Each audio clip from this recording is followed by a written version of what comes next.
अल्हम्दुलिल्लाह दुआ करो हमारे ऐसे बच्चों की तरह से और बच्चे भी अगर आएंगे अगर बच्चे आते थे अल्लाह का शुक्र खुशी की होती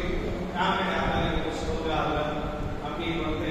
तू क्या शुक्र हाल होता दूसरे पहले कभी ऐसा भी बोलते बच्चा इस वास्ते इतना अंदर जज्बा देकर और जवानों को ये देखो फजर की नमाज कितने बजे इमाम क्या पौने 6 बजे पढ़ते जाने जाने 6 बजे 6:10 होगा होगा नहीं होगा 7 बजे नमाज है जो भी 6 तक सुन नहीं सका हमारा होगा अब की 3 साढ़े 3 से थोड़ा अल्लाह भले तो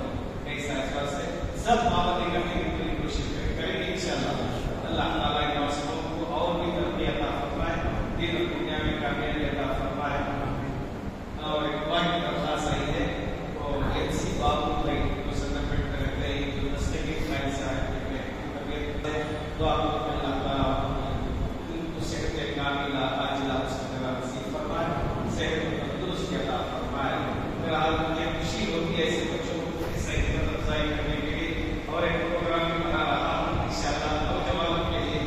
2-4 दिन वक्त होने के बाद तय होने के बाद मेरा करता हूँ आप